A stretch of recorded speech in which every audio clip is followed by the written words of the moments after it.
তাদের মধ্যে তাদের যে পরিচালনা করছেন যেভাবে কোনো পার্থক্য দেখতে পাচ্ছেন? অনেকটা পার্থক্য আছে, কারণ দুজনে আমি যদিও তাদের বয়সের তফাৎ, সোমেন যদি বেঁচে থাকতো, এই 7 দিন আগে ওর জন্মদিন গেল, ও হতো 76 আর অধীর 66 মতো। কিন্তু সোমেন কংগ্রেস পলিটিক্সে 1969 থেকে, অধীর রঞ্জন চৌধুরী অনেক পরে এসছেন। অতএব কংগ্রেসটাও পাল্টে গেছে অনেক পরিস্থিতির সাথে। অতএব দুজনের স্টাইল অফ ফাংশনিংটা পার্সোনাল ব্যাপার, সেটা বলবো না, কিন্তু অ্যাপ্রোচ দুজনের অনেকটা অন্যরকম বলতে পারি দুজনের। কার সঙ্গে কাজ করে সহসভাপতি হিসেবে আপনি স্বাচ্ছন্দ্য বোধ করছেন? দুজনের সাথেই দুরকম ভাবে। তার কারণটা হচ্ছে, সোমেনের সাথে আমার অনেক দিনের পরিচয়, বিশেষ করে প্রিয়, সুব্রত, সোমেন যে সময় তারা উঠে এসছে, সেই সময়ে আমার বাবা তখন কেন্দ্রে, উনি মন্ত্রী, আর স্প্লিটের সময় আমার বাবা 67 to 71 যে সময় উনি কংগ্রেসের উনি মন্ত্রী ছিলেন। আমার মনে হয় আমাদের যারা শ্রোতা রয়েছেন, আপনার বাবার বিষয়ে একটু বলে নেওয়া উচিত, আপনি বলুন। হ্যাঁ, বাবা 67-এ প্রথমবার লোকসভায় দাঁড়ায় এবং দাঁড়িয়েই মন্ত্রী হয়। একদিনের তো ট্রেজারির বেঞ্চে থাকিনি, যদিও মাঝে উনি ড্রপড হয়েছিলেন স্প্লিটের পরে, তারপর আবার ইন্দিরা গান্ধী ওকে নিয়েছিল। তা প্রথমে minister of state for railways ছিলেন, তারপর প্রায় বছর দুয়েক 67 to 69, আর 70 to 71 উনি ছিলেন works, housing and urban development, পূর্ত দপ্তর আর নগরায়ণ দপ্তর। তো সেই সময় সোমেন, প্রিয়, সুব্রত, এবং আমি জানতাম না প্রিয়র পলিটিক্যাল লাইফ আরম্ভ করে আমাদের জলপাইগুড়ির বাড়ির থেকে। আমার ঠাকুরদাও এমপি ছিল কংগ্রেসের, জলপাইগুড়ি থেকে। বাবা অবশ্য ঘাটাল থেকে উনি ইলেক্টেড হয়েছিলেন। সেখানে ওই ডিপি রায় মিঠু একদিন বলল যে ওখানেই ওদের জমায়েতটা হতো আমাদের জলপাইগুড়ির বাড়িতে। অতএব সোমেনের সাথে আমার অন্য একটা পার্সোনাল কমফর্ট লেভেল বলতে পারো ছিল। অধীরের সাথে আমার ব্যক্তিগত পরিচয় নেই, কিন্তু ও জিনিসটা একটা অনেক সোমেনের অবশ্য বয়স একটু হয়ে গেছিল, শরীরটাও খারাপ ছিল, ও অনেক উইথ লট অফ এনার্জি নিয়ে ও ময়দানে নেমেছে, এবং সেটার এফেক্টও আমি দেখতে পাচ্ছি। ও 10ই সেপ্টেম্বর হয়েছে, অক্টোবর মাসে এক মাস বাদে আমাদের এক্সিকিউটিভ কমিটি হয়। কালী পুজোর পর থেকে ও যেভাবে ঝাঁপিয়ে নেমে গেছে, তার ফল আমরা কিছুটা দেখতে পাচ্ছি। অতএব দুজনের কাজের, আমার সাথে তাদের কি বলবো, পার্সোনাল রিলেশনশিপটাও একটু অন্যরকম, কাজের ধরন পদ্ধতিও দুজনের সাথে অন্যরকম। আমি এবার যে প্রশ্নটা করবো, একটু টাফ প্রশ্ন করব, হয়তো একটু অস্বস্তিকর প্রশ্ন। দেখুন, কংগ্রেসের বিরুদ্ধে বারবার অভিযোগ ওঠে পরিবারতন্ত্রের, এটা কেন্দ্রে, রাজ্যে, সর্বত্র।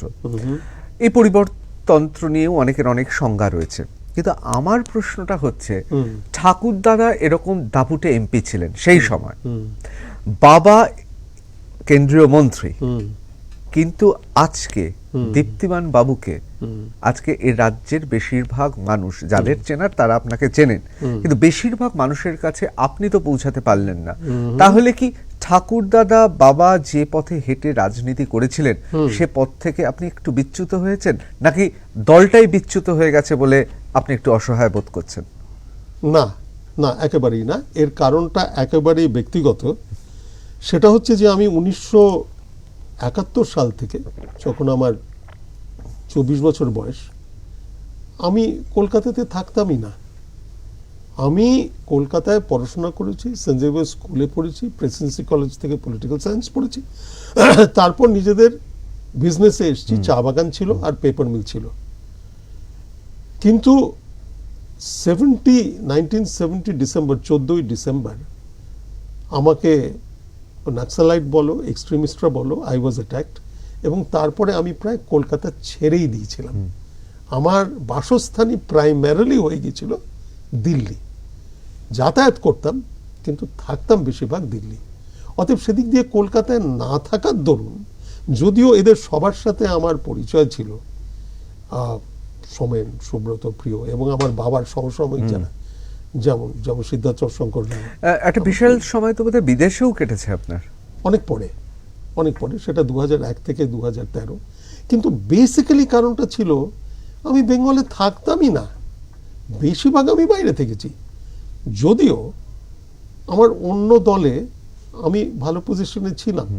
আমি প্রথম, আমার বাবা যতদিন জীবিত ছিল, বাবা ফার্স্ট পলিটিক্সে ছিল, তারপর টার্কিতে অ্যাম্বাসেডর হয় এবং আমার বাবা 68 বছর বয়সে 1985 অক্টোবরে মারা যায়। ততদিন আমি নিজের কথা সেরকম চিন্তাও করিনি। তারপরে আমাকে অশোক সেন নিয়ে আসে জান্তা দলে, ভালো পজিশনে, এবং আমি জান্তা দলেই আমি থেকে গিয়েছিলাম। তারপর আমি ছিলাম সমতা পার্টিতে, সেখানেও আমি প্রেসিডেন্ট ছিলাম। কংগ্রেসটায় সামাও যদি বলো, কি বলবো, এটা আমার কাছে সেরকম স্পেসিফিক জবাব নেই। আমি সেরকম একটা, যদিও সবার সাথে পরিচয় ছিল, আমি সেরকম একটা খুব লেগে থেকে চেষ্টাও করিনি। এটা কিছুটা তুমি আপনাকে কংগ্রেসে আমন্ত্রণ জানালেন কে? কংগ্রেসে আমন্ত্রণই বলতে পারো প্রথম জানালো সোমেন মিত্র 2016-তে। সোমেন মিত্র তখন অধীর প্রেসিডেন্ট, কিন্তু সোমেন চেয়ারম্যান অফ বিধান মেমোরিয়াল ট্রাস্ট, এবং যে বাড়িটা বিধান ভবন, ওটাও কন্ট্রোলড প্রাইমারিলি বাই বিধান মেমোরিয়াল ট্রাস্ট। এটা 2016। সোমেনের সাথে আমার মাঝে মাঝে যাতায়াত ছিল, হ্যালো কেমন আছেন। সোমেন আমাকে বললো যে ইন্দিরা গান্ধীর 100 বছরটা হবে নভেম্বর 2017, এটা যদি আমাকে একটু হেল্প করেন, এটা একটা ভালো করে একটা জমজমাট একটা প্রোগ্রাম করতে। আমরা নিশ্চয়ই, ইন্দিরা গান্ধীর আন্ডারে আমার বাবা কাজ করেছে, অ্যাম্বাসেডর করেছে, সেই সূত্রে বিধান মেমোরিয়াল ট্রাস্টে আমি মেনলি ইনভলভ হলাম। এবং 2017 নভেম্বরে তোমার ইউনিভার্সিটি ইনস্টিটিউট হলে খুব ভালো প্রোগ্রাম হয়েছিল, প্রণব মুখার্জিও এসেছিল, তখন উনি এক্স প্রেসিডেন্ট। তারপরে এটা চলতে চলতে অধীর সরে গিয়ে সোমেন মিত্তির হলো। উনি সাথে সাথে আমাকে প্রদেশে প্রাইমারি মেম্বার করিয়ে ভাইস প্রেসিডেন্ট করলো। তারপরে এসে গেল লোকসভা ইলেকশন। লোকসভা ইলেকশনের সময় আমার ইলেকশন কন্ট্রোল রুমের দায়িত্ব দিল, যেটা ওয়ার রুম, এবং ওটাতে ইনভলভ ছিলাম।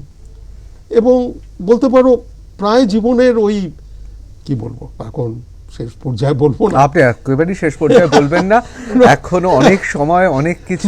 তবে ইট ইজ, কি বলবো, ইংরেজিতে যাতে বলে হ্যাপেনস্ট্যান্স, যখন যেটা হবার তখন সেটা হয়, সেটাই হবে। অনেক বয়সে এসে অনেকে বলেন সোমেন মিত্র আপনাকে প্রদেশ কংগ্রেসের বিধান ভবনের, প্রদেশ কংগ্রেসের অত্যন্ত গুরুত্বপূর্ণ ওয়ার রুম, যেটা কৌশলী ভাবে যেখানে ডিসিশন গুলো নেওয়া হয়, তার দায়িত্ব দিয়েছিল। হ্যাঁ, পার্টিকুলারলি ইলেকশনের সময়। কোথাও কি আপনার মনে হচ্ছে অধীরবাবু সেই দায়িত্ব থেকে আপনাকে অব্যাহতি দিয়ে সরিয়ে দিয়েছেন? একেবারেই না। আমাকে বরঞ্চ ধাপে ধাপে দেখছি দায়িত্ব আমার বাড়াচ্ছে। সেটাতে আমি ডিটেলসে যেতে চাইছি না, সেটা আগামী দিনে হবে। একেবারেই না, কারণ আমি একটা জিনিস দেখলাম, অধীর সত্যি মনে প্রাণে পার্টিটাকে একটা জায়গায় দাঁড় করাবার চেষ্টা করছে, মনে প্রাণে। এবং ও খুব কম সময় দেয় ও বিধান ভবনে বসে। ও কিন্তু জেলায় জেলায় ঘুরে বেরিয়ে পার্টিটাকে চাঙ্গা করার চেষ্টা করছে। এবং ভগবানের কৃপায় ওর স্বাস্থ্যও আছে, এবার বয়সও আজকের দিনে বয়স সেরকম বেশি না, অতএব সেটা চেষ্টা করছে। এবং ও একে একে বুঝতে পারছে কাকে কোন জায়গায় ফিট করলে পার্টির সেখানে সুবিধা হবে। টাফটকে একটা অস্বস্তিকর প্রশ্ন আরো একটা আপনাকে আমার করতে হবে, কিছুটা আগের প্রশ্নের সঙ্গে রয়েছে। সেটা হচ্ছে আপনার বাবা, আপনার ঠাকুরদাদা, তারা রাজনীতি করেছেন এবং সংসদীয় রাজনীতিতে তারা সফল। আপনার ঠাকুরদাদাও সংসদে গিয়েছেন, আপনার বাবা সংসদে শুধু যাননি, তিনি মন্ত্রিত্বও করেছেন এবং অত্যন্ত গুরুত্বপূর্ণ সমস্ত দফতরে তিনি ছিলেন। আমার প্রশ্ন হচ্ছে, শিক্ষায়, বিদ্যায়, বুদ্ধিতে, বিত্তে এমন একটা জায়গায় রয়েছেন, এমন একটা দলে এলেন যেই দলে নির্বাচনে লড়ে তো হবেই না, এমনকি যা বিধায়ক আছে আপনি কোনোভাবেই রাজ্যসভাতেও যেতে পারবেন না। তাহলে কিসের জন্য কংগ্রেস? আপনার তো অন্য দলে গেলে অন্তত রাজ্যসভায় যেতে পারতেন। দেখো, এই জবাবটা আমায় দিতে হয়, কিছুটা আমি বলবো, একটা জিনিস বুঝতে হবে, আমার ঠাকুরদা আর বাবাও যে টিকিট পাবো, পলিটিক্স করব, একেবারে গ্রামে গঞ্জে ঘুরবো সেরকম কিন্তু না। দুজনেই কিন্তু আমন্ত্রিত হয়ে টিকিট পেয়ে জিতে গেছে। ঠাকুরদার সময় কংগ্রেস টিকিট পাওয়া মানে জেতা।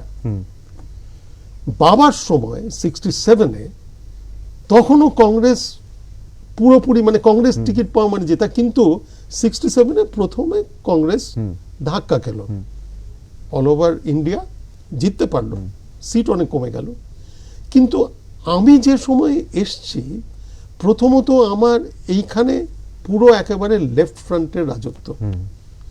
লেফট ফ্রন্টের রাজত্বতে ইলেকশন পলিটিক্স, পার্লামেন্টারি পলিটিক্সে যাওয়াটা খুব অসুবিধাজনক ছিল। এবং সেখানে তো আমি তো আর সিপিএম এর কাছে গিয়ে আমি তো আর হব না যে আমাকে কমিউনিস্ট হয়ে গেছি কাল থেকে, মার্কস আর লেনিনের বই হাতে নিয়ে। অতএব ওপেনিং পয়েন্টগুলো খুব লিমিটেড ছিল। এই ওপেনিং পয়েন্টগুলো লিমিটেড ছিল বলে এমনকি প্রণববাবুর মতো লোক ইলেকশনে এখানে জিততে পারেননি। অধীর রঞ্জন চৌধুরীর জন্য, এবং এটা অধীরবাবু নিজেও বলেছেন এবং প্রণববাবুও মেনেছে, যে উনি যখন মুর্শিদাবাদে অধীর একেবারে হর্তাকর্তা, প্রণববাবুকে বললেন আপনাকে ভাবতে হবে না, আপনি নমিনেশনটা ফাইল করুন, বাকিটা আমার উপর ছেড়ে দিন। উনি ওই স্টেজে গিয়ে, লেট স্টেজে গিয়ে 2004-এ গিয়ে প্রথম লোকসভায় আসলেন। এমনকি অনেকে ভুলে গেছে যে উনি গুজরাট থেকে এমপি হয়েছিলেন।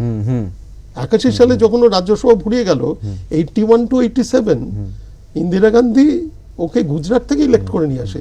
ওই জন্য আমার ইলেক্টেড পলিটিক্সে যাওয়ার রাস্তাগুলো খুব লিমিটেড ছিল। সেকেন্ডলি, তুমি ঠিকই বলেছো, অতএব সেই দিক দিয়ে আমাকে কেউ কোনোদিন, আমি অ্যাভয়েডও করেছিলাম। আমি কি খুব যদি লেগে থাকতাম হয়তো ওটা কংগ্রেস টিকিট পেতাম, কিন্তু আমি দেখেছি ওই টিকিট পাওয়া মানে 15 দিনের বাদশা টিকিট পেয়েছি। হ্যাঁ, একটু বাজারে নাম হলো, দেয়ালে সাটা হলো, ওই দেয়াল লিখন যেটা বেঙ্গলের স্পেশালিটি। অথবা আমি দেখেছি ওদিকে আমার গিয়ে লাভ নেই, আমি ইন্টারেস্টেডও ছিলাম না।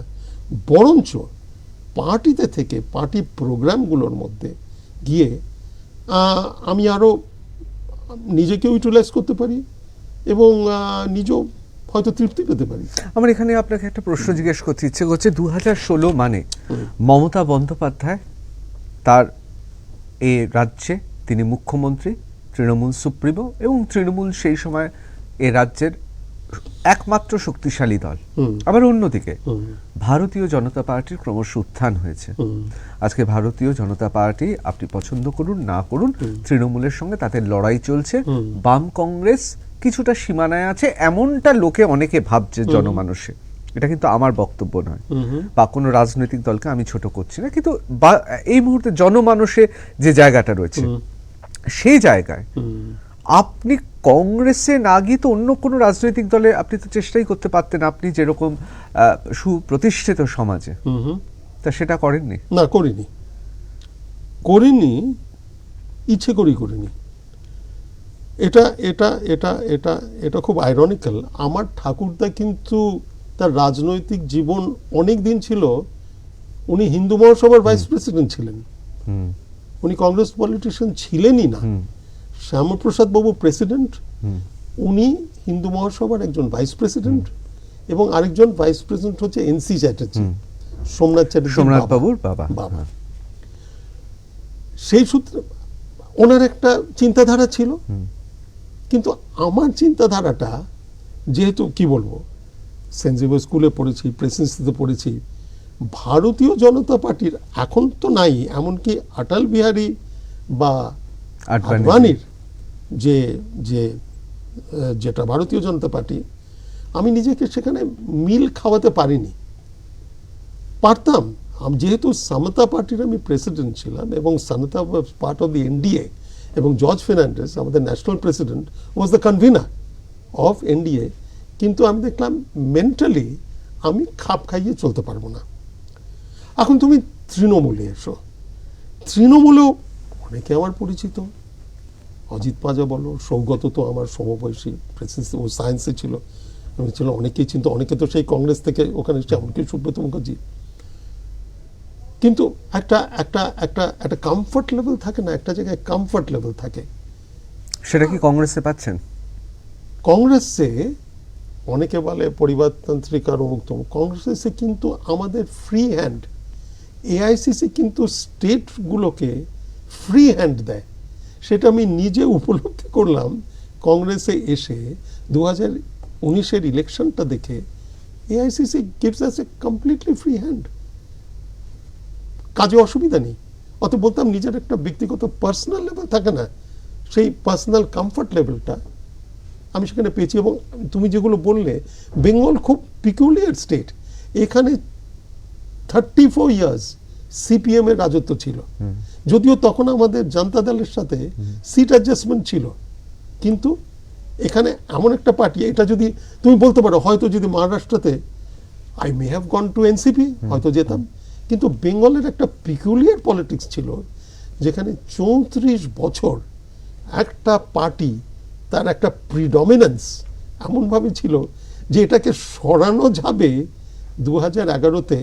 আমি বলবো এটা এটা এটা এটা মমতার একটা বিরাট ক্রেডিট। মানে অ্যাট ওয়ান স্টেজ ভাবলাম আমার জীবদ্দশায় যে লেফট ফ্রন্ট হেরে যাবে, হয়তো সেটা দেখতেই পাবো না। এখানে আমার একটা ছোট্ট প্রশ্ন আছে, যেভাবে আপনার পিতামহ এবং আপনি কমিউনিস্টের একটা খুব প্রিয় শব্দ আছে, শ্রেণী শত্রু আর শ্রেণী সংঘাত, দুটো শব্দ। আপনি যদি সেই হিসেবে দেখা যায়, আপনি যেহেতু শিল্পপতির ঘরের ছেলে, আপনি নিজে উদ্যোগপতি, আপনি নিজে অ্যাজ এ এন্টারপ্রেনার, আপনি বাংলাকে দেখেছেন, বাংলার শিল্পকে দেখেছেন, বাংলার শিল্পের অসুবিধা সুবিধা সব আপনি গত কয়েক দশক ধরে দেখেছেন। বিশেষ করে বলা যেতে পারে আপনি যখন কাজ করছেন, অর্থাৎ যুবক বয়স থেকে আপনি যখন পরিণতির দিকে এগোচ্ছেন, সেই সময়টা প্রখরভাবে বামেরা ছিল। রাজ্য শিল্প নিয়ে আন্দোলন নিয়ে, শ্রমিক আন্দোলন নিয়ে তুলকালাম হয়েছে, এবং এটা তো অস্বীকার করার কোনো জায়গা নেই যে বাম আমলে আমরা শিল্পে পিছিয়ে পড়েছিলাম, তার আগের আমলে আমরা এগিয়েছিলাম। যদিও এর পাল্টা যুক্তিও আছে, সেই যুক্তিটা আর্থসামাজিকতা, কেন্দ্রের বঞ্চনা, আমি তার মধ্যে যাচ্ছি না। কিন্তু আপনারা যাকে শ্রেণী শত্রু বা শ্রেণী সংগ্রামে যাকে আপনারা মনে করতেন অন্য একটা ক্লাস, কমিউনিস্টরা, তাদের সঙ্গে এখন রাজনীতি করতে হচ্ছে, এটা অসুবিধা হচ্ছে না মানিয়ে নিতে? না, অসুবিধা হচ্ছে না। তার কতগুলো কারণ আছে। তার কতগুলো কারণ হচ্ছে 67-71 ওই পিরিয়ডটা, এমনকি 80-র দশক পর্যন্ত কমিউনিস্টরাও তাদের মেন্টালিটি কমপ্লিটলি চেঞ্জ করে গেছে। চেঞ্জ করলো কেন? সিপিআই তো স্প্লিট হলো 1964-এ, যে ইয়ারে কমিউনিস্ট চায়না নিউক্লিয়ার হলো, হ্যাঁ, বিকেম আ নিউক্লিয়ার পাওয়ার। কিন্তু তারপর থেকে ডেং জাওপিং, মাও চলে গিয়ে যখন ডেং জাওপিং এলো, এবং এইটাও ওদের ফ্ল্যাশ পয়েন্ট, যে যে সিপিআই এমএল মাওইস্ট গ্রুপ এরা বেরিয়ে আসলো, এরা কিন্তু ফার্স্টলি পার্লামেন্টারি ডেমোক্রেসির দিকে গেল। এবং 90-র দশকে এসে ডেং জাওপিং এসে ওদের কিন্তু ইকোনমিক পলিসিসগুলো কমপ্লিটলি লিবারেল হলো। আমাদের এখানে তো বুদ্ধবাবু বললেন যে শিল্পায়নের ক্ষেত্রে টাকার রং দেখবো না, টাকাটা দরকার শিল্পের জন্য। আমরা এই বিষয়ে আলোচনা করব, অত্যন্ত একটা গুরুত্বপূর্ণ মোড়ে এসেছে। এবং তার থেকেও বড় কথা, এই মুহূর্তে আসন্ন বিধানসভা নির্বাচনে কংগ্রেস সিপিএম জোট কিরকম হবে, সত্যি কি তার প্রভাব আদৌ বিধানসভা নির্বাচন অর্থাৎ 2021-এ থাকবে নাকি, এসব নিয়ে আলোচনা করব। কিন্তু তার আগে একটা ছোট্ট বিরতি নিচ্ছি, বিরতির পর ফিরে আসছি টাফ টক উইথ ঋতব্রততে।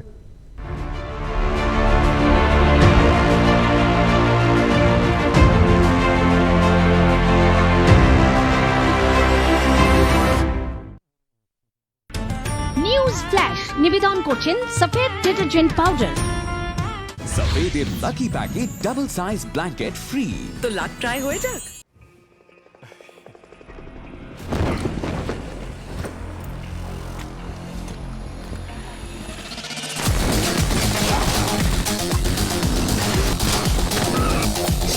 এখনই ফ্রি ফায়ার ডাউনলোড করুন। কিছু কিছু জিনিস আছে যা আপনার বাচ্চার উপযুক্ত নয়, যেমন বড়দের জন্য তৈরি ডিটারজেন্ট বা হাইজিন প্রোডাক্টগুলি। শিশুর জন্য দরকার এমন প্রোডাক্ট যাতে আছে প্রাকৃতিক উপাদান যেগুলি জর্মের জন্য ভয়ঙ্কর। এসে গেল মরিসন বেবি ড্রিমস এর বেবি হেলথ এন্ড হাইজিন, কারণ ছোট্ট এঞ্জেলদের প্রয়োজন একটু অধিক যত্ন। সারা বিশ্বের বিজ্ঞানীরা ভ্যাকসিনের সন্ধানে মগ্ন রয়েছেন ভাইরাসের থেকে বাঁচার জন্য। ততক্ষণ পর্যন্ত ভাইরাসের সঙ্গে লড়তে থাকুন। লাইফ বয় ভাইরাস ফাইটার মাত্র 10 টাকায়। এটা ভাইরাসের সঙ্গে লড়ে আর আপনাকে সুরক্ষা যোগায়। ভাইরাসকে হারাও লাইফ বয় ভাইরাস ফাইটারের সাহায্যে। পাঞ্জাব সরকারের dear new year Lohri bumper 2021 দুটো গ্যারান্টিড ফার্স্ট প্রাইজ, 2.5 কোটির এক একটা, মানে সব মিলিয়ে 5 কোটি। টিকিটের দাম মাত্র 500 টাকা। ডাক্তার মাসি, হাই, এক minute. Godrej protect magic hand wash. Magic hand wash. জল ঢালো, পাউডার গুলো, শেক শেক, ম্যাজিক। হ্যান্ড ওয়াশের কি দরকার? এটা দেয় করোনা ভাইরাস আর জীবাণু থেকে 99.9% প্রোটেকশন। ম্যাজিক। কিন্তু দামি মাত্র 15 টাকা আর চলে পুরো মাস। Magic. Godrej protect magic hand wash আপনার ফ্যামিলিকে প্রোটেক্ট করে আপনারই মতো। মাননীয় মুখ্যমন্ত্রী মমতা বন্দ্যোপাধ্যায়ের ঐকান্তিক উদ্যোগে পশ্চিমবঙ্গ সরকার রাজ্যবাসীর বাড়ির দুয়ারে নিয়ে এসেছে সারা দেশে সাড়া ফেলে দেওয়া জনকল্যাণমূলক প্রকল্প দুয়ারে সরকার। এই প্রকল্পের তৃতীয় পর্যায় শুরু হয়েছে 2রা জানুয়ারি এবং চলবে 12 জানুয়ারি অবধি। এখনো অবধি 1.5 কোটিরও বেশি মানুষ এসেছেন এই প্রকল্পের পরিষেবা নিতে। আপনি যদি এখনো এই প্রকল্পের সুবিধা গ্রহণ না করে থাকেন, তাহলে সত্তর তৃতীয় পর্যায়ের ক্যাম্পে আসুন। এই তৃতীয় পর্যায়ের ক্যাম্পের সঙ্গে শুরু হচ্ছে নতুন প্রকল্প পাড়ায় সমাধান। উদ্দেশ্য আপনার গ্রাম, শহর, এলাকায়, পাড়ায় জরুরি সমস্যাগুলির আশু সমাধান। স্কুলে একটি অতিরিক্ত ক্লাসরুম, ড্রেনেজ মাধ্যমে জল নিকাশি, রাস্তা নির্মাণ, পানীয় জলের অতিরিক্ত ট্যাপ টিউবওয়েল, শিক্ষক বা স্বাস্থ্যকর্মী, স্থানীয় স্বাস্থ্য কেন্দ্র ইত্যাদি। দুয়ারে সরকার ক্যাম্পে জমা হওয়া উল্লেখিত সমস্যাগুলির দ্রুত সমাধানের উদ্দেশ্যে এই প্রচেষ্টা। এই প্রকল্পের মাধ্যমে 342টি ব্লক, 118টি মিউনিসিপ্যালিটি, 7টি মিউনিসিপ্যাল কর্পোরেশনে বহু সমস্যার দ্রুত সমাধান হবে। উপকৃত হবেন প্রায় 10 কোটি মানুষ। এই দাগগুলোর কিছু হতে পারে কি মিস্ত্রি মশাই? মেঝে ভেঙে নতুন করে করতে হবে ম্যাডাম। 10 দিন লাগবে? না, 6 দিন। টিচার দিদি আপনি করবেন?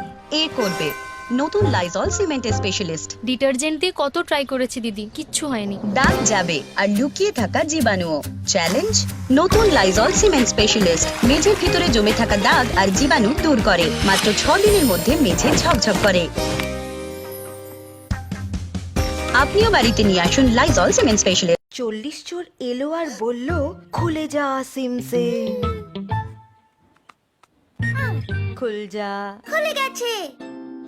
40 চোর তো হার মেনে নিল, তবে এই 40 কখনো হারে না। মাত্র 40 টাকায় জুনিয়র হরলিক্সের ছোট প্যাক, যা এর নিউট্রিশন পুরো করতে সাহায্য করে। পরীক্ষার জন্য প্রস্তুতি এর আগে কখনো এত কঠিন ছিল না, বিশেষত প্যান্ডেমিকের এই সময়। প্রচুর সাবজেক্ট, প্রচুর চ্যাপ্টার, ঠিকঠাক টিউশন বা সাহায্য, প্রশিক্ষণের অভাব। কিন্তু এর মধ্যেও আশার আলো রয়েছে। একটা অ্যাপ, মাধ্যমিক, সিবিএসসি, আইসিএসসি, জেইই সহ সব বড় পরীক্ষার জন্য এক্সাম অনলাইন। অসংখ্যবার মক টেস্টের সুযোগ। অনেক এগিয়ে থাকো। আজই ডাউনলোড করো এক্সাম অনলাইন বিনামূল্যে গুগল প্লে স্টোর থেকে। Niro package drinking water, mineral সমৃদ্ধ স্বাস্থ্যসম্মত বিশুদ্ধ জল। নিরো প্যাকেজ ড্রিঙ্কিং ওয়াটার, বোতলবন্দি জীবন।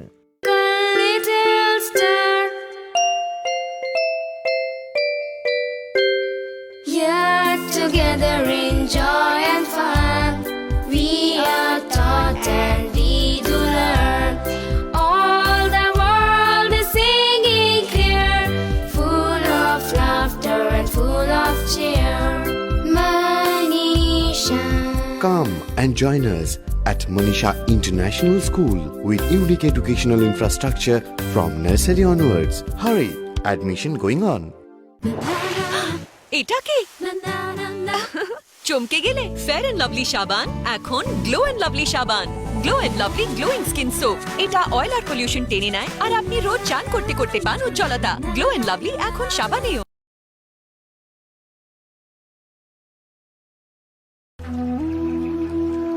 বাতের ব্যথায় কাবু, মানসিক অবসাদ, যৌন সমস্যা, প্যারালাইসিস, স্পন্ডালাইটিস, গাইনোকোলজিক্যাল সমস্যা, পার্শ্ব প্রতিক্রিয়া ছাড়াই আরোগ্য লাভ। কেরালিয়ান পদ্ধতিতে পঞ্চকর্ম থেরাপি, প্রাচীন আয়ুর্বেদ শাস্ত্র আর আধুনিক প্রযুক্তির মেলবন্ধন। আয়ুর্বেদ চিকিৎসায় রোগমুক্তির সেরা ঠিকানা গৌরীদেবী হসপিটাল অ্যান্ড রিসার্চ ইনস্টিটিউটের department of Ayurveda and wellness, Rajbagh.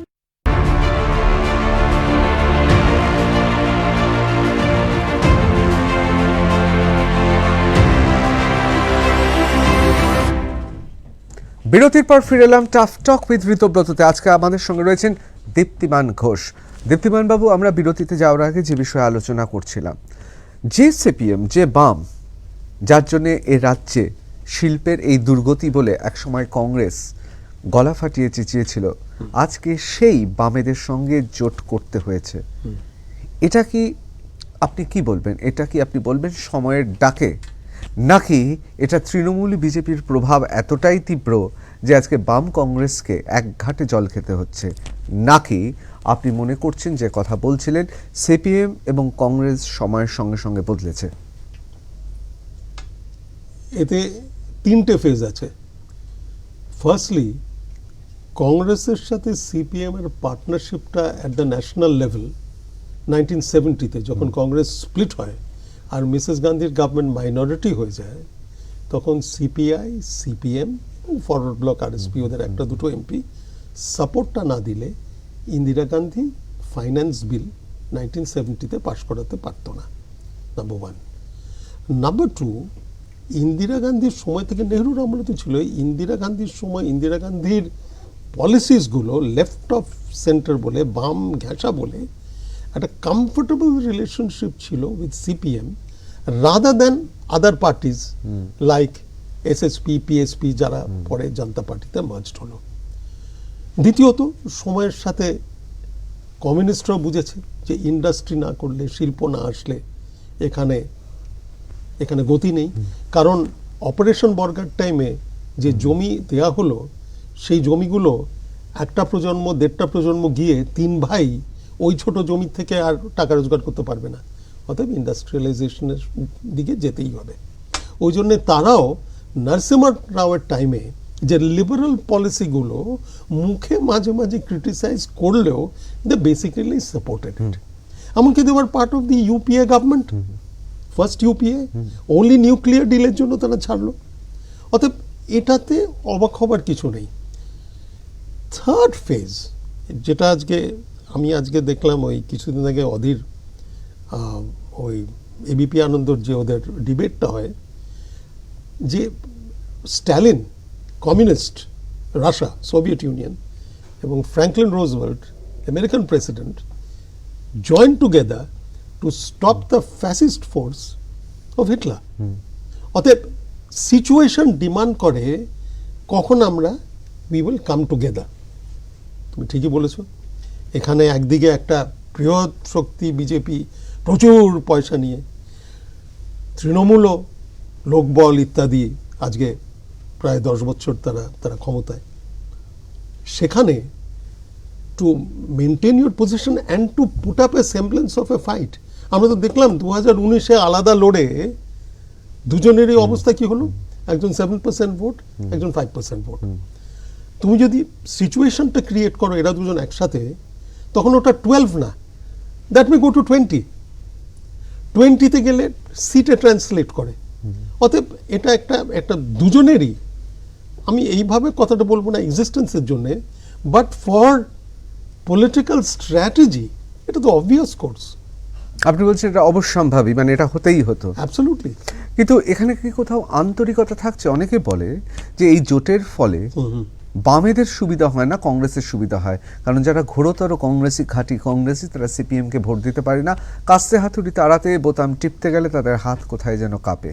কিন্তু সিপিএম বা কমিউনিস্ট পার্টি, অন্যান্য কমিউনিস্ট পার্টি বা লেফট পার্টি যারা রয়েছেন, তারা যেহেতু শৃঙ্খলা পরায়ণ, তাদের পার্টির সদস্য এবং কর্মীরা এবং কিছু কিছু সমর্থক তো বটেই, সুতরাং তারা কিন্তু হাতে ভোট দিয়ে দেয়। সুতরাং লাভ হচ্ছে আখেরে কংগ্রেসের, ক্ষতি হচ্ছে বামেদের।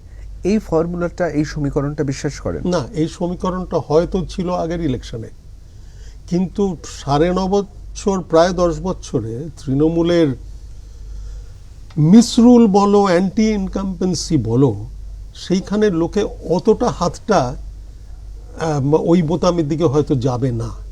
পরিস্থিতি পাল্টায়, এই জিনিসটা মানে মানে স্ট্যাটাস কো থাকে না। যেখানে 2019 বা তার আগের ইলেকশন একের পর এক শুধু হার দীর্ঘশ্বাস, বিধান ভবনে দীর্ঘশ্বাস, আলিবুদ্দিন স্ট্রিটের দীর্ঘশ্বাস, আর তত বেশি আমরা দেখছি বাইপাসের ধারে তৃণমূল ভবন বা আমাদের মধ্য কলকাতায় মুরলীধর স্ট্রিটের ওখানে আমরা দেখতে পাচ্ছি যে উচ্ছ্বাস। সুতরাং এই দুই শক্তি বাড়ছে, কংগ্রেস সিপিএম অর্থাৎ বামেরা ক্রমশ কোণঠাসা হচ্ছে। এরপর রাজনীতিতে আপনার এত অভিজ্ঞতা, মানে পিতামহ, বাবা এবং আপনি গোটা পরিবার রাজনীতি করে এসেছেন, তারপরেও আপনার কোথাও আশার আলো দেখতে পাচ্ছেন? আর দেখো, পরিস্থিতি কোথায় কি পাল্টে যায় কিছু বলা যায় না। Go back to 1971, 1971 assembly election, Lok Sabha হয়েছে। কি রেজাল্ট হয়েছিল? সিপিএম একা, লেফট পার্টিগুলো না একা 111, কংগ্রেস 106, আর ফরওয়ার্ড ব্লক ও তো ছিল কেউ 20 কেউ 18 আরএসপি। 72 সালে গিয়ে কংগ্রেস 200+, সিপিএম 14। তখন বাজারে কত হলো? সিপিএম চিরকালের মতো গড়ে চলে গেছে। 5 বছর বাদে কি হলো? কংগ্রেস 20, জনতা পার্টি 29, সিপিএম ফুল মেজরিটি, ফরওয়ার্ড ব্লক আরএসপি দরকার নেই, লেফট ফ্রন্ট ফুল 2/3 মেজরিটি। আপনি বলছেন সময়ের সঙ্গে সঙ্গে মানুষের মন বদলায়। আরেকটা জিনিস আপনি বলবেন না, আপনার মতো ভদ্র মানুষ যারা রাজনীতিতে আসেন অত্যন্ত একটু ভদ্র জায়গা থেকে, আপনি বলবেন না, কিন্তু এটাও তো ঠিক, সন্ত্রাস, কারচুপি, বুথ ছিনতাই এগুলোও তো ছিল। এই যে সিপিএম রাতারাতি 14 হয়ে গিয়েছিল, তার কারণও বুথ ছিনতাই ছিল। আবার এটাও ঠিক কথা, যখন তারা এসেছিলেন, আপনি যেটা বললেন 116, তখন মানুষকে ভোট দিতে দেওয়া হয়েছিল। কিন্তু এখন যে পরিস্থিতি, আমি বলছি না সেটাই কিন্তু সব, 2কে পাস করা যায় কিন্তু ফার্স্ট হওয়া খুব মুশকিল। এখন অবশ্য সবই হওয়া যায়, কিন্তু খুব মুশকিল। কিন্তু আপনি কি মনে করেন যে বাম এবং কংগ্রেসের দিকে মানুষের মন ফিরবে? যেখানে এই রাজ্যে লড়াই হচ্ছে তো দুটো ফুলে, সেখানে তো আপনারা তো পুরোপুরি ভুল, বাম কংগ্রেস। দেখো, আমি একবারও ক্লেম করছি না যে আমরা গভর্নমেন্ট ফর্ম করব, কিন্তু মানুষ যেখানে তৃণমূলের প্রতি 9.5 বছরে ডিসিলিউশন হয়েছে, আমি ইংরেজি কথাটা ব্যবহার করছি, ডিসিলিউশন হয়েছে, এবং বিজেপিকে দেব না, তারা একটা থার্ড ফোর্স একটা খুঁজছে, সেই দিকে তারা যেতে পারে। এটা আপনাদের পরীক্ষা যে এই পরীক্ষায় পাশ করবেন নাকি আপনার এই তৃতীয় বিকল্প হবেন কিনা? হ্যাঁ, নিশ্চয়ই নিশ্চয়ই। এবং আরেকটা জিনিস লক্ষ্য করুন, আনলাইক প্রিভিয়াস ইলেকশন, এবার কিন্তু এআইসিসি ও সিরিয়াস অ্যাবাউট দ্য জোটটা অ্যানাউন্স হয়েছে দিল্লি থেকে, জোটটা এবার কলকাতা থেকে অ্যানাউন্স হয়নি। Number 1। Number 2, apart from AICC observer Jitin Prasad, ইলেকশনের জন্য 3 জন অবজারভার দেওয়া হয়েছে, যে গ্রাউন্ড রিয়ালিটিটা দেখে কিভাবে করতে। অতএব both parties are serious about the জোট at the national level pertaining to Bengal. Ironically, কেরালাতেও ইলেকশন, সেখানে এলডিএফ ইউটিএফ এ করবে, অনেকে এটা প্রশ্ন করবে, তুমি হয়তো একটু বাদে করতে, আমি তোমাকে ব্যাপারটা পুরনো হয়ে গেছে, ব্যাপারটা পুরনো হয়ে গেছে, কিন্তু দুটো জায়গা আলাদা ক্ষেত্র, has its own peculiar situation. কেউ কি ভেবেছিল শিবসেনা, এনসিপি, কংগ্রেস একসাথে গভর্নমেন্ট ফর্ম করবে? অনেকে বলছেন এটা সুবিধাবাদী জোট। সুবিধাবাদী বলে জিনিসটা কি? এই যে সুবিধাবাদী, সুবিধার জন্য পলিটিক্যাল পার্টি তো সুবিধা দেখবে, সুবিধা কি ছেড়ে দেবে? কিন্তু এখানে যে দেখতে পাচ্ছি যে বাম এবং আমরা দেখতে পাচ্ছি বাম এবং কংগ্রেস কিছুটা পিছিয়ে পড়ছে। এই যে তৃণমূলের তীব্র বিজেপি বিরোধিতা আর বিজেপি তীব্র তৃণমূল বিরোধিতা, এটাই তো এখন মানুষের চোখে রয়েছে যে এরাই হচ্ছে আসলে, এদের মধ্যে কেউ সরকার গড়বে। দেখো, বিজেপির তীব্র বিরোধিতাটা ইজ ভেরি ওপেন। তারা একটার পর একটা স্টেট জিততে চাইছে। ত্রিপুরাতে ইলেকশন করে জিতেছে, আসামে জিতেছে, কয়েকটা জায়গায় তারা ভাঙিয়ে সরকার করেছে। অনেক ক্ষেত্রে তো বলছেন আপনার পিতামহ এবং শ্যামাপ্রসাদ মুখোপাধ্যায়ের জন্য ঋত গৌরব ফিরিয়ে আনার জন্য বাংলা তারা জয় করতে চাইছেন, অর্থাৎ তার একটা থিওরিটিক্যাল তাত্ত্বিক দিকও আছে। তাত্ত্বিক দিক কিছু না, তারা 1 by 1 দখল করতে চায় একটা main stream party. Main stream party তারা, কংগ্রেসের একটা বিকল্প। তারা কিন্তু সবসময় নিজেদের মনে করছে আমরা কংগ্রেস যা ছিল আমরা সে জায়গায় আমরা চলে যাব। একটা জিনিস ভুললে চলবে না, কংগ্রেস অনলি এখন main stream rainbow coalition party. তাছাড়া প্রত্যেকটা পলিটিক্যাল পার্টি ইনক্লুডিং বিজেপি নিশ পলিটিক্স করছে। নিশ পলিটিক্স মানে একটা জায়গায় গিয়ে হিন্দুত্ব, রাম মন্দির, তৃণমূল, বাঙালি সেন্টিমেন্টটা। আরে বিবেকানন্দ এই তো 12 তারিখে আবার ছুটি, ব্যাংক হলিডে, মানে বেঙ্গলি সেন্টিমেন্টটা। কংগ্রেস তো সেটা করেনি। কংগ্রেস চিরকাল ওয়াজ এ রেইনবো কোয়ালিশন। কংগ্রেসের মধ্যে সর্দার পটেল, সেট গোবিন্দ দাস হিন্দু মাইন্ডেড ছিল এবং সেখানে অনেক লেফটিস্ট মাইন্ডেড ছিল পরের দিকে, যেমন চন্দ্রশেখর ইত্যাদি, ইয়াং টার্কস। কিন্তু লোকে তো খেলার মাঠে যেটা দেখতে পছন্দ করেন, লোকে তখনই বক্সার হিসেবে মোহাম্মদ আলীকে চিনলেন, বা সেই ম্যাচই আমরা দেখলাম বক্সিং এর সেই রিংয়ে সেই মাইক টাইসনকে দেখতে চাইলাম যিনি তার আগের বিশ্ব রেকর্ড হোল্ডারকে হারাচ্ছেন। আমরা তো তীব্র বিরোধিতা পছন্দ করি। যেখানে কংগ্রেস বামেদের কোনো মুখ নেই, যেখানে আপনি ধরে নিন যেখানে চূড়ান্তভাবে বিজেপির সঙ্গে যে লড়াইটা তৃণমূল দিচ্ছে বা তৃণমূলের সঙ্গে বিজেপি যে লড়াইটা দিচ্ছে, সেখানে তো আপনারা তো মানে যেটা অনেকে বলেন পূর্ববঙ্গের ভাষায় হালে পানি পাবেন না, মানে আর তো কিছু করার নেই আপনাদের। না, করার নেই আমি বলবো না, করার নেই আমি বলবো না। আপনি তৃণমূল কংগ্রেস এবং বিজেপি যে এই যে তীব্র বিরোধিতা, এই বিরোধিতাটা আপনি এটাকে কি মনে করেন? এটা কি সত্যি মন থেকে তারা একে অপরের বিরোধিতা করছে? বিজেপির বিরোধিতাটা ইলেকশনটা জেতা। তৃণমূলের বিরোধিতাটা হচ্ছে সামাও আউট অফ পাওয়ার হব না। কারণ Trinamool being a one party state like AIADMK জালিলিতে যেমন ছিল, তৃণমূল কিন্তু হেরে গেলে তৃণমূলের দলটার এক্সিস্টেন্সই কোয়েশ্চেনে এসে যাবে। এদিক ওদিক লোক ছিটকে চলে যাবে, ইলেকশনের আগেই চলে যাচ্ছে। অতএব তার কিন্তু এটা এক্সিস্টেন্সের লড়াই, সামাও ইলেকশনটা জেতা। মানে আপনি বলছেন তৃণমূলের অস্তিত্বের লড়াই। কংগ্রেসের কিন্তু সেটা না। অবশ্যই আমি তো বলবো পশ্চিমবাংলায় যতগুলো পার্টি আছে কংগ্রেস দেখিয়ে দিয়েছে 34 বছরের বেশি সময়, এখন 44 বছর, মধ্যখানে একটা টার্মের ছোট্ট সময় আমি ছেড়ে দিলাম তৃণমূলের সঙ্গে যখন জোট ছিল। আপনারা তো বিরোধী হিসেবে সবসময় ছিলেন, তাও সংগঠন টিকে আছে। না, তামিলনাড়ুতে কি 67 এর পর আইদার আমরা ডিএমকে সাথে গেছি আর আমরা আন্না ডিএমকে সাথে গেছি, নিজেরা কোনোদিন জিতেনি। 67 তার মানে প্রায় 54 বছর হয়ে গেছে। অতএব কংগ্রেস সারা জায়গায় একটা আছে। অল ওভার ইন্ডিয়া কংগ্রেসের কত 17-18% ভোট আছে রাফলি। হ্যাঁ, সেটা অতএব আমরা ওদিক দিয়ে অত চিন্তিত না। আমরা থাকব, কম হোক বেশি হোক আমরা থাকব। অন্য পার্টিরা যারা রিজনাল পার্টি, তারা কতটা টিকে থাকবে ইজ এ কোয়েশ্চেন মার্ক। আজকে এখনো লালুর নামে, লালু প্রসাদের নামে ও রাঁচি জেলে থেকেও তেজস্বী লালুর নামে ভোট পাচ্ছে, মাইনাস লালু। কতদিন তারা থাকবে যেন? Congress will remain.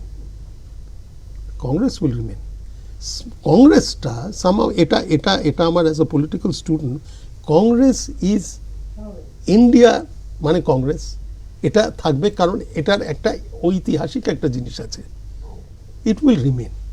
এই বিরোধিতাটা মনে হচ্ছে কি সত্যি বিরোধিতা, না এটা শুধু নির্বাচন কেন্দ্রে? ইলেকশনের মুখে from BJP point of view বিরোধিতা, কিন্তু বিরোধিতাটাও এমন, ওদেরও স্ট্র্যাটেজি আছে।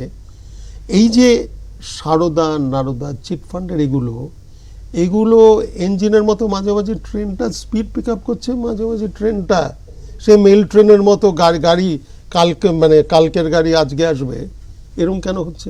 হঠাৎ আবার রাজীব কুমারকে ধরবো, সেই সময় এক মাস ধরে চললো রাজীব কুমারকে খুঁজে বেড়াচ্ছি। এটা কি ব্যাপারটা কি?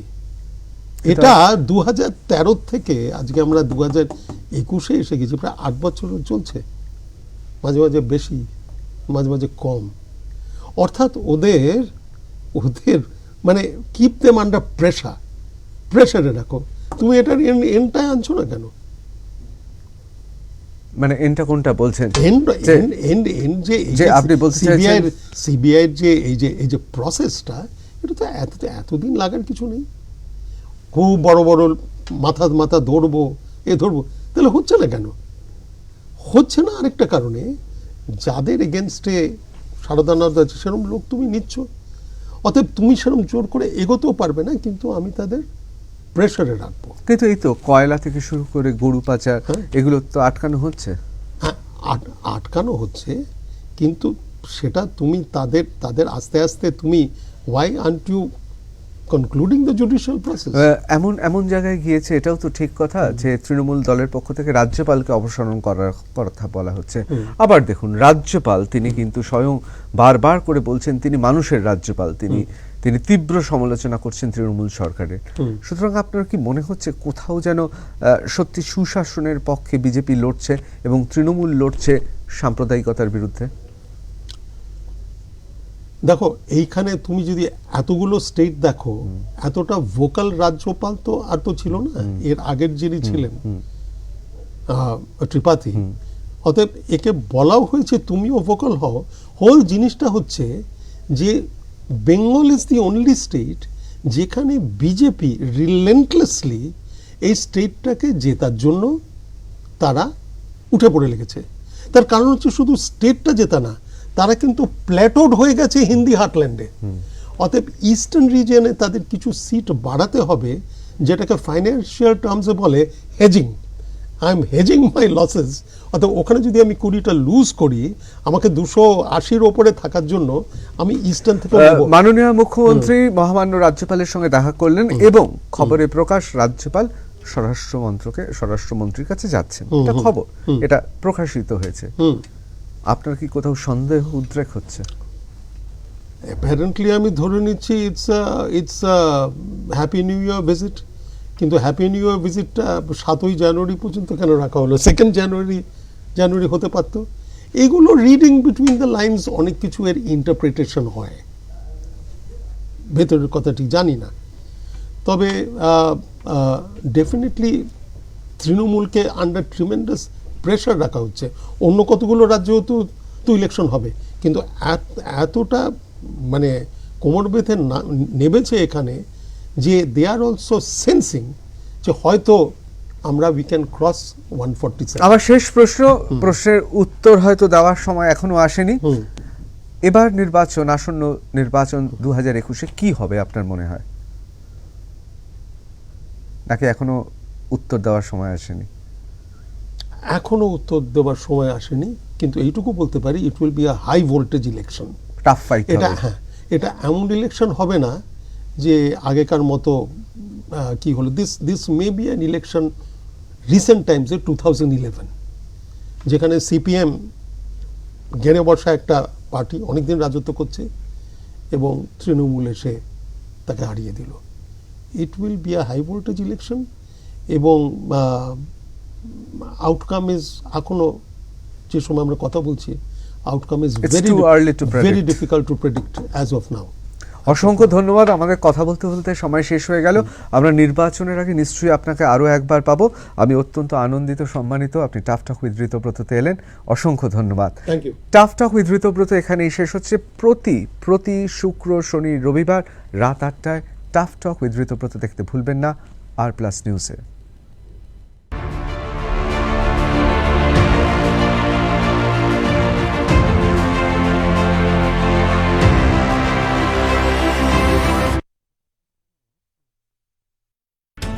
নিউজ ফ্ল্যাশ নিবেদন করছেন সফেদ ডিটারজেন্ট পাউডার। সফেদের লাকি প্যাকে ডাবল সাইজ ব্ল্যাঙ্কেট ফ্রি। তো লাক ট্রাই হয়ে যাক।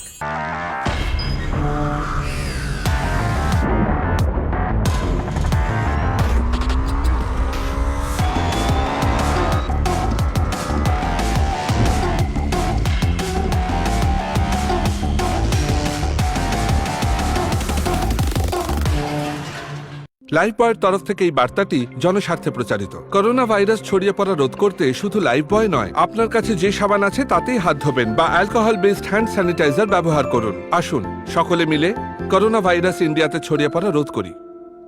এই দাগগুলোর কিছু হতে পারে কি মিস্ত্রি মশাই? মেঝে ভেঙে নতুন করে করতে হবে ম্যাডাম। 10 দিন লাগবে? না, 6 দিন। টিচার দিদি, আপনি করবেন? এ করবে। নতুন লাইজল সিমেন্টের স্পেশালিস্ট। ডিটারজেন্ট দিয়ে কত ট্রাই করেছি দিদি, কিচ্ছু হয়নি। দাগ যাবে আর লুকিয়ে থাকা জীবাণুও। চ্যালেঞ্জ, নতুন লাইজল সিমেন্ট স্পেশালিস্ট মেঝের ভিতরে জমে থাকা দাগ আর জীবাণু দূর করে। মাত্র 6 দিনের মধ্যে মেঝে ঝকঝক করে। আপনিও বাড়িতে নিয়ে আসুন লাইজল সিমেন্ট স্পেশালিস্ট। বাতের ব্যথায় কাবু, মানসিক অবসাদ, যৌন সমস্যা, প্যারালাইসিস, স্পন্ডালাইটিস, গাইনোকোলজিক্যাল সমস্যা, পার্শ্ব প্রতিক্রিয়া ছাড়াই আরোগ্য লাভ। কেরালিয়ান পদ্ধতিতে পঞ্চকর্ম থেরাপি, প্রাচীন আয়ুর্বেদ শাস্ত্র আর আধুনিক প্রযুক্তির মেলবন্ধন। আয়ুর্বেদ চিকিৎসায় রোগমুক্তির সেরা ঠিকানা। গৌরীদেবী হসপিটাল অ্যান্ড রিসার্চ ইনস্টিটিউটের department of Ayurveda and wellness, Rajbag, Durgapur. যোগাযোগ 8001113344। প্রো হতে গেলে হতে হবে আমার অ্যাবসলিউট বেস্ট, সময় সময় প্রতিবার। তাই আমার স্কিনের জন্য আমি বেছে নিই শুধু প্রোকে। Lakme absolute hydra pro. এই জেল ক্রিমে আছে সারা জাগানো হাইলুরনিক অ্যাসিড, যা আমার স্কিনকে রাখে হাইড্রেটেড আর কোমল 72 ঘন্টা ধরে। দেয় এমন স্কিন যা ready for anything. 72 hour hydration দেয় কোমল স্কিন। ল্যাকমে রিইনভেন্ট। তোকে দারুণ লাগছে। চুলটা খোল না, আরো বিউটিফুল দেখাবে। সাদা চুলগুলো লুকোচ্ছি। খোল ওটা, আমি বলছি। কালার, যত্ন নেওয়ার কালার। 10 গুণ বেশি অ্যালোভেরার যত্ন নতুন গোদরেজ এক্সপার্ট রিচ ক্রিমে। এর নো অ্যামোনিয়া ক্রিম দেয় রিচ কালার আর চুল দেখায় সফটার আর shinier. Godrej expert rich cream, এই কালারে আছে যত্ন।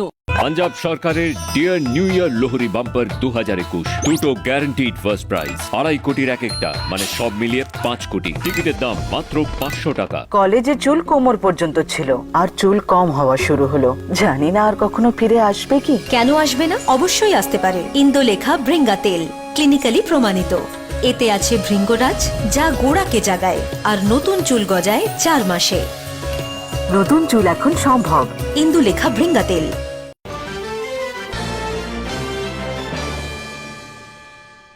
গণটিকাকরণ প্রায় দোরগোড়ায়। কোন টিকায় জনগণের মাথা হেরে? ভারতীয় টিকা নাকি বিদেশি টিকা? কি বলছে আমজনতা? শুনবো তাদেরই মুখ থেকে। আমি দেশিটাই সাপোর্ট করব। যেমন আর কি ভারত বায়োটেক বানিয়েছে কোভ্যাক্সিন, যেটা ইন্ডিয়াতে বানানো হয়েছে। আই গেস কি আমাদের ট্রাই করা উচিত এটা, রাদার দেন কি আমরা ইন্টারন্যাশনাল প্রোডাক্টস আমরা ইয়ে করি। তো এটাই হচ্ছে আমার বক্তব্য। যেহেতু দেশেই তৈরি হচ্ছে, তো সেজন্য দেশের জিনিসের চাহিদাটা একটু বেশি, এটাই। দেখো, প্রথমত মানে এই ব্যাপারটাতে তো আমরা কেউই হ্যাবিচুয়েটেড নই, মানে একদম একটা নতুন ব্যাপার। তো ভ্যাকসিন যে আসছে, এটা একটা প্রচণ্ড এক্সাইটিং নিউজ আমাদের কাছে। তো এবার সেই অর্থে বলতে গেলে আমি এখনো ভেবে উঠতে পারিনি এখন দেশি না বিদেশি, সেই নিয়ে আমার প্রচণ্ড কোয়েশ্চেন আছে। আমি আপাতত তো ভ্যাকসিন নেওয়ার পক্ষে একদমই নেই, মানে হলেও আমাদের দুজনেরই অলরেডি আমরা কোভিড সার্ভাইভার হয়ে গিয়েছি। রিসেন্টলি আমরা দুজনেই হয়ে গেছে আমাদের। তো সুতরাং এক্ষুনি আমি ভ্যাকসিন নেওয়ার পক্ষে নই। আগে দেখি সবার কীরকম কোনো সাইড এফেক্টস হচ্ছে কিনা, বা আবার হচ্ছে কিনা, সেটা একটু দেখার বিষয় আছে।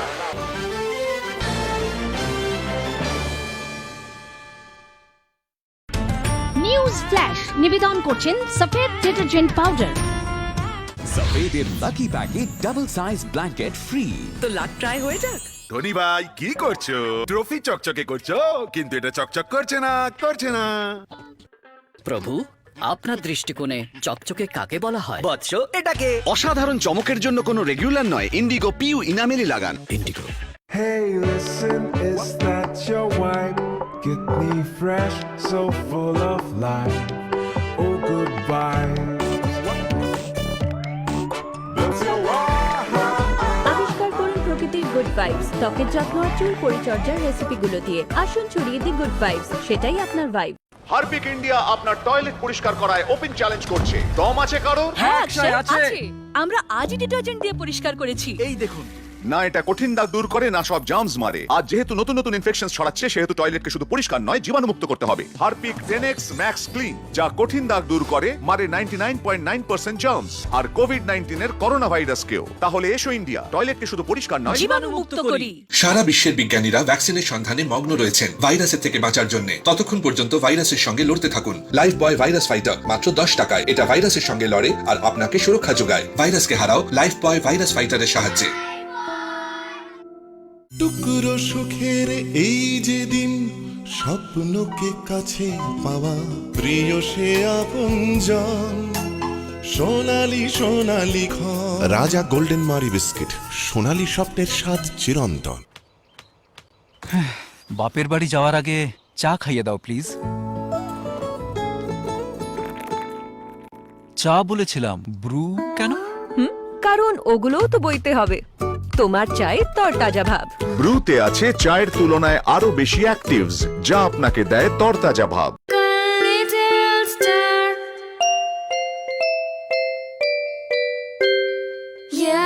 Together in joy and fun, we are taught and we do learn.